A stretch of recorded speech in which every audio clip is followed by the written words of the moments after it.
Hello, everybody. Marvin Daniels and I are back for another invigorating discussion about Neville Goddard and the law of assumption. We say that half in jest.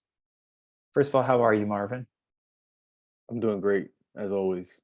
Good. You're a happy guy. We say that half in jest in the sense that while we do love invigorating Neville conversations, the truth of the matter, if you're familiar with Marvin and my content, is that we both believe there's not a lot of invigorating Neville discussions to be found on YouTube usually.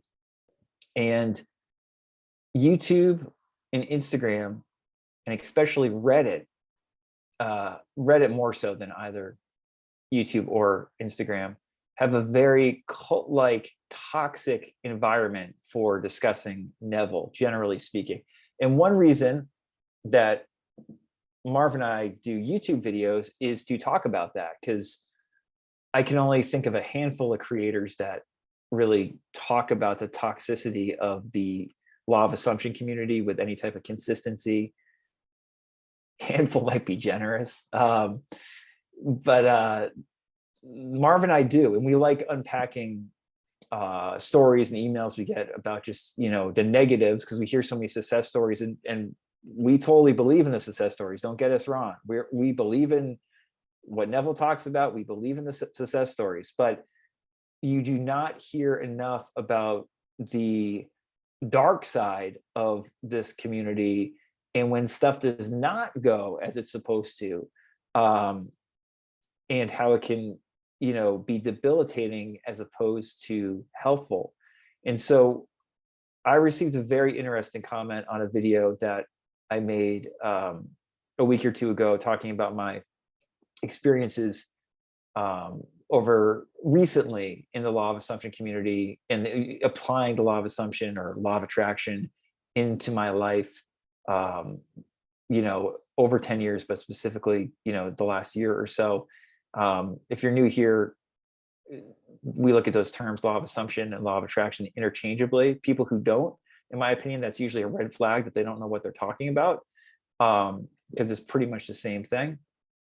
But yeah, Marvin reads a lot of comments on his video. If you've never seen Marvin kind of unpack a comment, you should go to his channel and check that out, because he's got many. But I rarely do it on here, actual comments. But this comment was so good, Marvin, I thought we would unpack it some. Anything you want to add there, Marv, before we pull this up?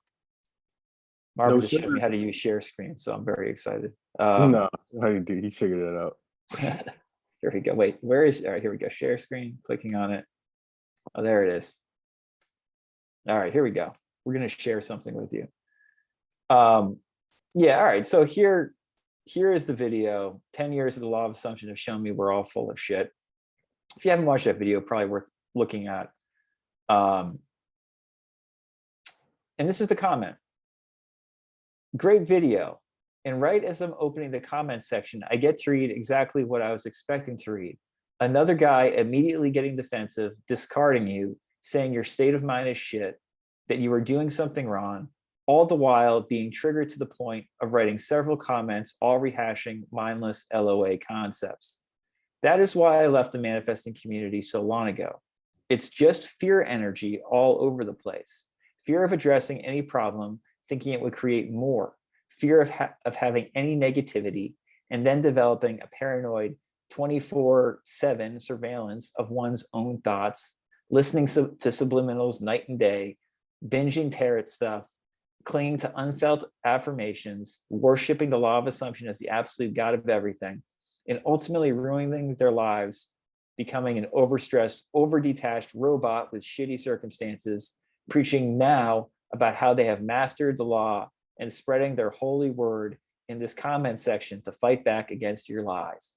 If they were anything close to feeling fulfilled, they wouldn't be here commenting. And yet here they are, still thinking that if they keep that up, one day their reality will hopefully become great. Still rationalizing any opposing opinions and experiences through the lens of LOA. Because I know better, because they're just impressed and overwhelmed by circumstances, or deep down they don't truly have a good opinion of themselves, or this or that. It's because they're not determined enough. They're giving up. But I'm not going to be that. I'm going to be Those crazy stories I've read about in the Law and the Promise, I'll prove them all wrong. That's this writer imitating these commenters, some of which you will see in the comments in this video of what he's referring to. The commenter goes on to continue. I know that was what was going to be here because I've been all of this. Although I've never dismissed someone else's experiences as their own misunderstanding of manifesting, like many apparent self-proclaimed experts on the internet. One of LOA's many paradoxes is that it can be a life savior for people who don't think much and a death trap for intellectuals. That's the truth. And it's so hard to get out of when you're locked in. You're just inevitably stressing yourself out more and more, rationalizing every problem and having the worst time of your life while continuously asking yourself, how is that possible? Since I know so much about it. In my case, I hit my breaking point after a failure so gut-wrenching and unexpected that it truly shook my faith in the law as I had learned it. After that, I was just having panic attacks all day long and was brought close to ending myself. Fortunately, I was able to let go of everything, pick myself up, go to therapy, and slowly get better. I'm still recovering today, but I can tell you one thing. Having dropped LOA as a philosophy entirely, I've never been better in years. And yes, you can forget about it. One issue I had on the moment is that I thought I knew the truth and couldn't now ever return to not knowing about it. But both the truth and the mind are very malleable things. And if you stop absorbing any content around something, you eventually forget your habits about it. And in this case, the constant thought surveillance will stop. If by miracle you identify with my tasteful description above and still haven't disliked, I urge you to ask yourself if you truly feel better overall now that you know the law. What if you forgot about it?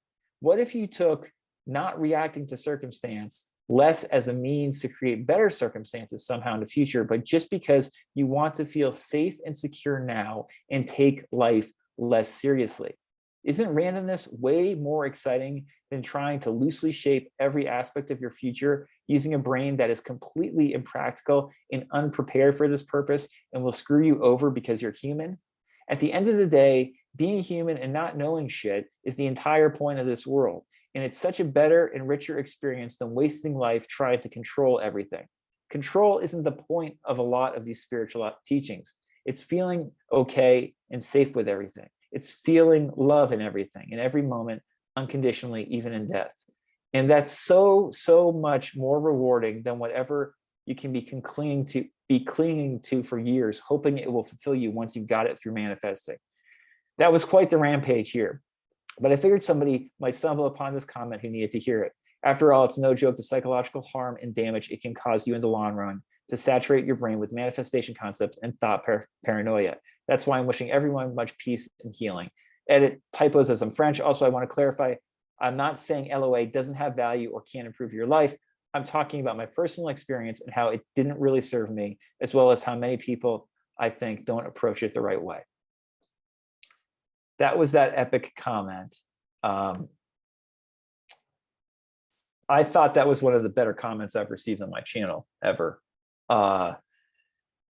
Whether you agree with a lot of what the person says or not, I just thought there was a lot of insight there. So first of all, Marvin, I'm curious of your take on that. I mean, I just think that that person was spot on with a lot of what they said, if not all of it, because I think most people have to realize and understand that there is a randomness to life that none of us can escape necessarily. And when you learn about LOA, obviously, you try to then all of a sudden think, I can control it. But I always tell people you can control life, but to a certain extent. And I think that that comment was one of those beautiful ways to put it, and life is meant to be, you're supposed to love, you're supposed to enjoy, this randomness kind of is what they were saying, this randomness that comes with life, and not trying to make every single thing go your way necessarily. And I think that's why people get miserable, is because they're not willing to accept that randomness. And they think somehow that if something bad happens, that, they're doing something wrong, not realizing that even Neville himself said it, you're going to experience hell. You know, we came in that Jesus Christ lecture that you and I have talked about before, you know, you're going to experience hell. And he said, let nobody else tell you anything different. And the thing that I noticed about most people in this community and on Reddit, and it's funny that we're reading this, is because I was going to, I had a comment, somebody sent me another comment off Reddit that they wanted me to read. So I don't know if I'm going to read that for this week's video because I haven't even made my video yet, which sucks. But what was I getting at? I was getting ready to talk about, I lost my train of thought. I was getting ready to talk about a comment. Reddit comment that you got. Yeah, you said it again.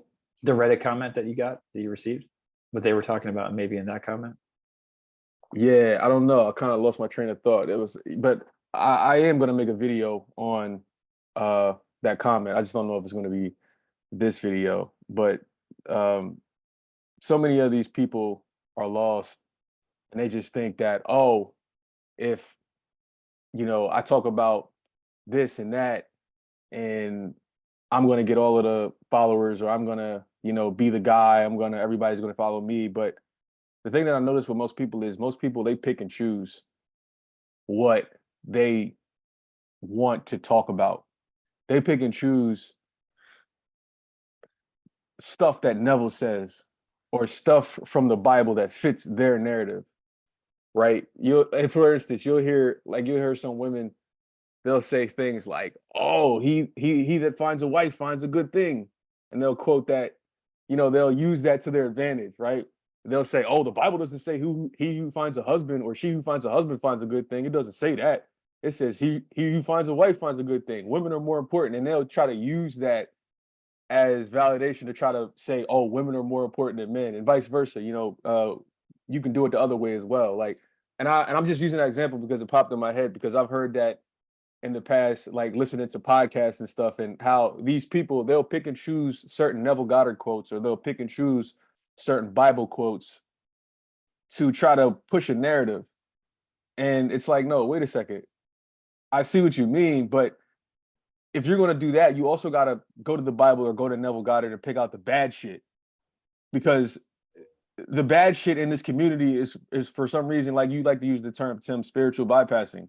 The bad shit is always left out and never talked about. The same way in the Bible or with Neville Goddard or with anything else, any other teacher, you always use their good verses, their good scripture to quote to try to prove your point. Well, look, Neville Goddard said, all I got to do is do this and not lift a finger. But yeah, now we also got to talk about how he said you're going to experience hell too, and how everything is not going to be smooth and everything is not going to go how you think it's going to go, even when you study this stuff. And so, yeah. Yeah, so important. It's so selective, it seems like, what the Reddit community and the Neville community in general decides to harp on. Everyone, as you pushed out, is a great example. Not lifting a finger is a great example. That's a good one. And you'll see in this video, I was actually surprised there weren't more comments. There's a couple comments. There's this one guy. I want to shout out to this guy, Mitch. Keep on commenting if you want. You're a good example. Just spouting this random these Neville quotes, or like not even Neville, like just this bizarre interpretation of Neville stuff, and talking about how, you know, the point is to be your I amness, stuff that like makes very little sense when you're trying to practically apply it. That's what the commenter was referring to. There's a lot of people, especially on Reddit, who do this, and it's like that's their interpretation of Neville. And again, that's fine, but it really gives you a bizarre lens of how to apply this stuff if you take it that way. And that's the community. It's not some people, some fringe people. It's the majority of people who talk about this stuff online, talk about it in this bizarre way where they are bypassing the realness of life. Or like Neville saying, like, you'll go through hell, or like you would be ashamed if you start to notice what your thoughts and your behavior, and if you look at it at how lowly you are. And you have to kind of pull yourself up from the bootstraps and realize, oh, I'm this low. And how, you know, even Jesus himself, if you realize he was this low, it would take him a long time to pull himself up. You know, Neville ain't playing around. That's why Marvin and I like him. Right. And people in the community think that we're being harshly critical of Neville, and we're critical of Neville. Don't get me wrong, but we love the guy. That's why we mention him so much and have channels, attributed to a lot of his teachings. But he was not. He was a pretty stern teacher, you could say, and in a good way. And he really said, "Listen, your imagination is." Neville says your imagination is controlling everything. But in the very least, from a practical viewpoint, I think most people watching this would agree that your imagination is controlling a lot of aspects of your life. And to think you can tame it easily is just not the case for most people. And listen, Emile Coué, my favorite teacher, said you can tame it easily, but proof is in the pudding. And even though Coué got great results, I don't think he showed people how to tame it easily either. It's very sobering and sombering sometimes to look at these teachings. And as this commenter pointed out, that's life. You have to embrace that. And if you do, I think you get a lot more out of these teachings, and you're able to integrate them in a much more fulfilling, deep way. So, yeah.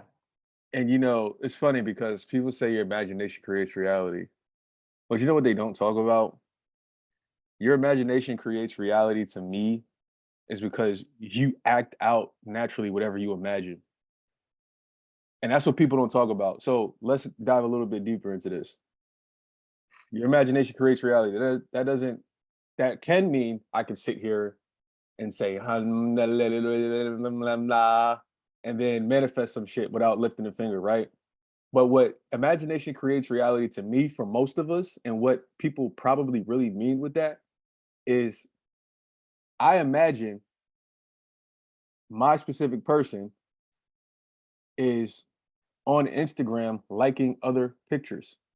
So since I imagine that, now imagination is going to create my reality.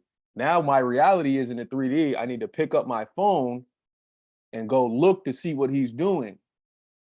Imagination is creating my reality because I'm having a negative experience in my imagination right now. Now I'm going to act out in the 3D negatively to make that imaginal scene come to fruition. See, people don't think about this shit that way. Like I said, they just sit there and think, oh, Yeah, where they got that is insane too. I mean, that's the Neville community and the online Reddit community is the hamdiya. What do you think you are? That you're this yogi somewhere in the Himalayan mountains doing that? Like, that shit is hard. I don't know anybody who can do that. Like, Coué explained it Coué was a no bullshitter. And he talked about it, and then Brooks and the guy who wrote Christianity Autosuggestion. I did a video about this, I think last year or this year. They said the whole point of an imaginal act is exactly what you say, is to make you take the appropriate outer action. You imagine the appropriate thing, you take action. It triggers action, even if it's you didn't have to lift a finger. That means you didn't have to intentionally try hard to make it happen. You still took appropriate action. Because you imagine correctly, you find yourself taking the correct actions, even though you might not realize until retrospect you did the right thing. You go right where you usually go left because you were feeling in flow, in vibe. You took the right action, and you're like, oh wow, I sure was quote unquote lucky. I took a right instead of a left today, and this happened because of that. Seemingly, that's from your imagination. But most of the time, as you said, Marv, we imagine negatively, and then we take actions based on our negative thought loops and patterns and habitual tendencies. And that's the work, and that's what we can start to clear up. And even if we just clear up some of it, it helps us take more appropriate good actions during our day-to-day life. So there's two sides to the coin, and it's blatant spiritual bypassing when you're just cherry picking fanciful Neville quotes and not looking at some of the harsher stuff. And look through the comments in some of Marvin and my videos. You'll see plenty of that, let alone if you go on Reddit. I recommend you do not go on Reddit. Yeah, that place. I just had somebody leave a comment and say say they were glad they found you and me and that they left the Reddit community. Somebody just left a comment today saying something like that. Yeah, I mean, my favorite post I ever probably put on Reddit was this post this year, so you get off of Reddit for good, or something like that. It's the only reason I ever went on Reddit. But yeah, it's wonderful information. That's the big picture. Apply it wisely and really consider what you're watching and why you're watching it on social media when it comes to manifesting, because most of the stuff you're going to watch on social media in regards to Neville is, I'm just going to be frank, probably not going to help you long term. We were speaking to someone yesterday, for instance, who was saying, they went to all these coaches, and we've heard this a lot, all these manifestation coaches, and they thought, and then they realized in retrospect, not like right after, but months after, what have you, this made me worse. And that's too common of a issue that can be resolved by being more intelligent and more grounded in I would say, the integrity and the true meaning of these ideas, which is golden rule and doing the right thing.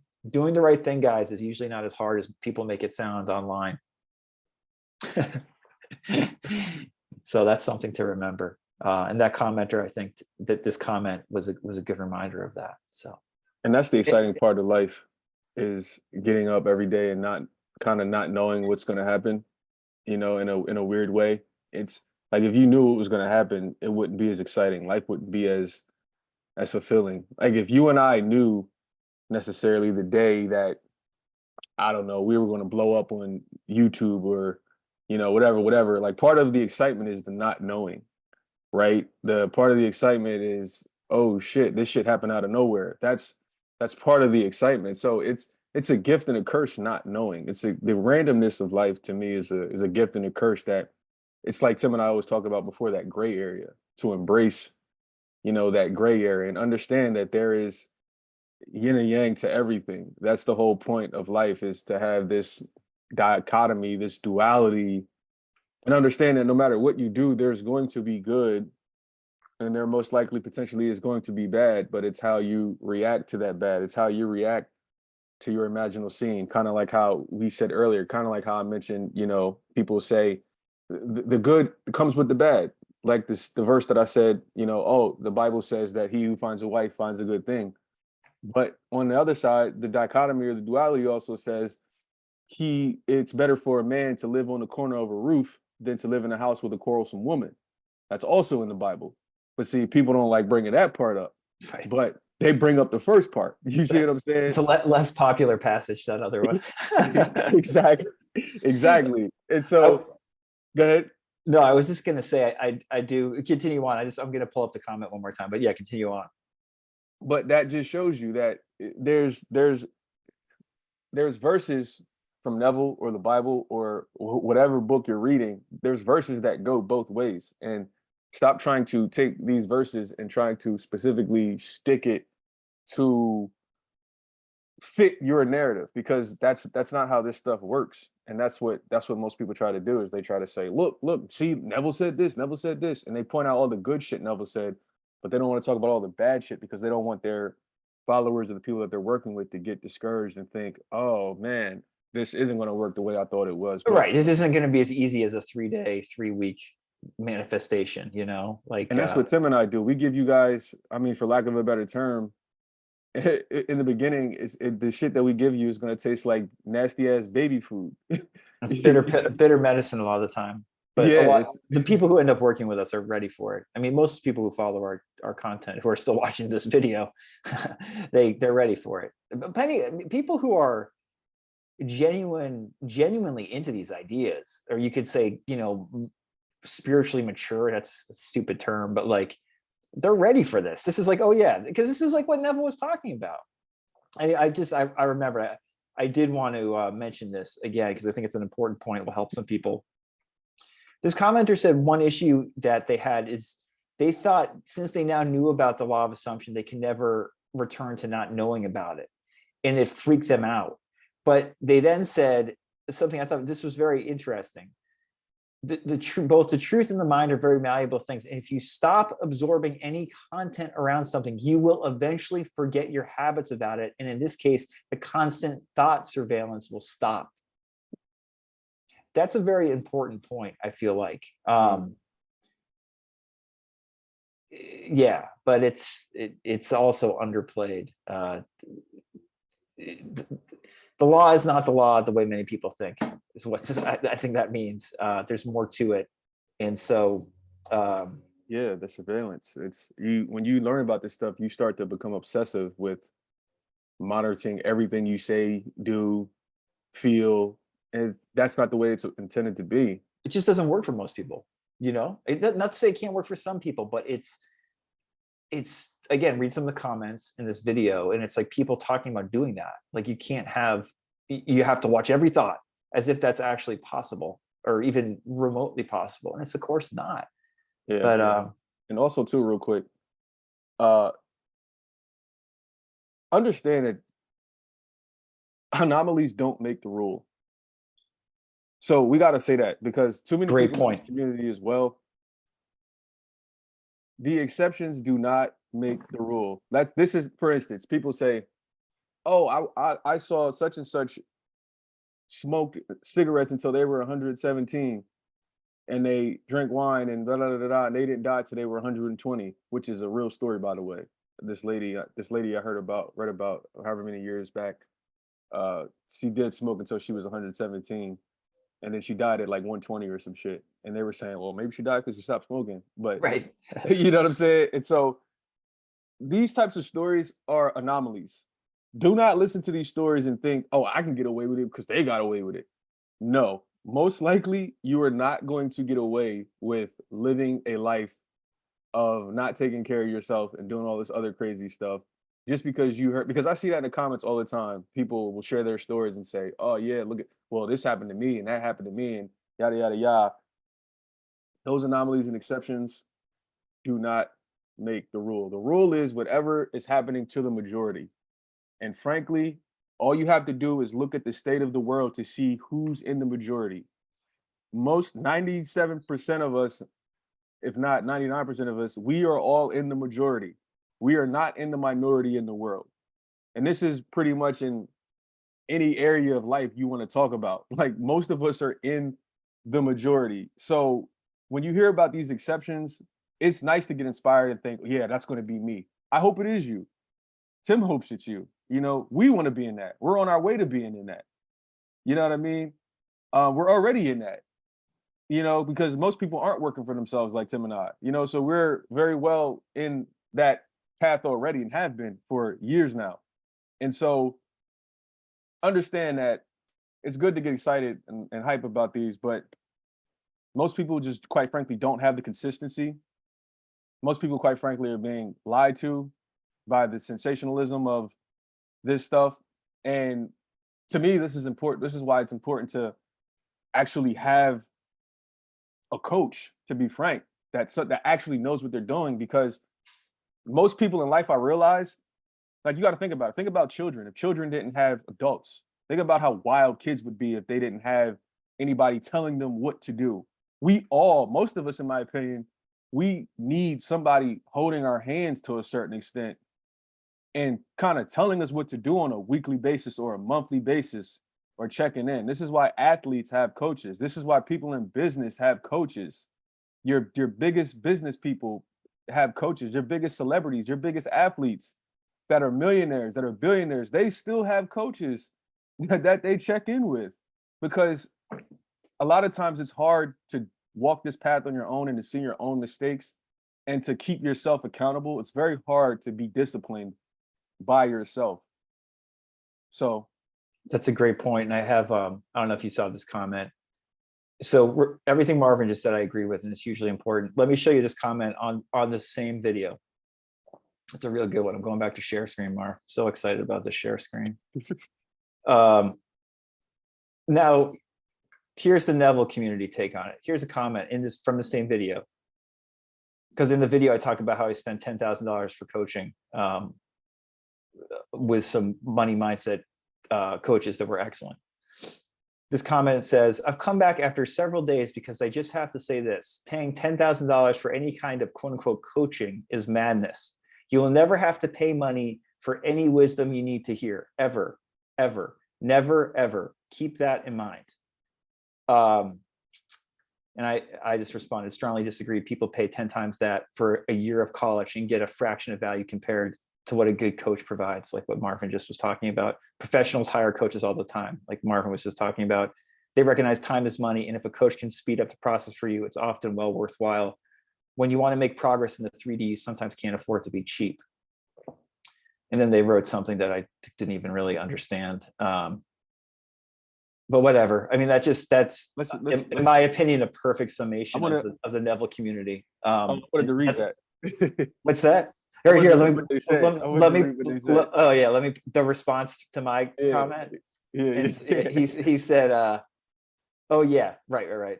Here we go. So he responded, you wrote time is money and you sometimes can't afford to be cheap. Those are your beliefs, not mine. Cheap is an interesting word to use in relation to the transmission of this knowledge. Even Neville Goddard assured his audience the night he gave the ladder exercise that he would never pass the plate. Anyway, to each his own, not so? Yeah, so I don't know what you think of that, Marvin, but that's the kind of insane commenting, and there's other fantastically insane comments on this video that you just have to get used to in this community and are completely nuts. If most people read that or heard that, like the idea that like, yeah, professionals don't get coaching and there's no value in coaching, or like it's after like what Marvin just said. I mean, yeah, that was a good comment, man. Though. Yeah, billionaires. Yo, no disrespect, but Tiger Flynn, shut the fuck up. I mean, I just can't believe it. Some of the stuff. Yeah, I mean, but whatever. This is nothing, by the way. I mean, there's videos we've made, Marvin and I, that I've made that have been, let alone Reddit posts that I've made, that it's like, yeah, it's just like, there's so many crazy comments. The problem is like, you start to think like, well, are they right? You know, and like, right. You know, we've been in this stuff long enough that we know we have some common sense, and, you know, we can show results in our own lives for ourselves that makes us know it works and talk to sane people about it. But when you're new to this community, you don't know that, and you get gaslit and you start to think this is how it works. And people like Tiger Flynn are in your head and telling you how the law of assumption works. Yeah. Anyway, I gotta go. So shout out to Tiger Flynn, and what was the guy's name? I forget the other guy's name. You'll see he left a couple comments. And I guarantee you, most of those people that talk like that, a lot of them still don't have shit. Well, Maggie always jokes, those are the people living in the basement making comments like that. Their parents' basement. Even if you don't take on those beliefs, it doesn't mean anything. Like people always say, those are your beliefs, not mine. Yeah, but what are your beliefs still getting you? Even if those aren't your beliefs, I guarantee you those beliefs aren't really getting you shit. You know, not saying it won't ever, but you know, right now or for the past however many years, I guarantee you it's, you know, most people are still in the same place that they were. You know, this is no different than this election shit coming up. I tell people all the time, there's been Republicans in office, there's been Democrats in office.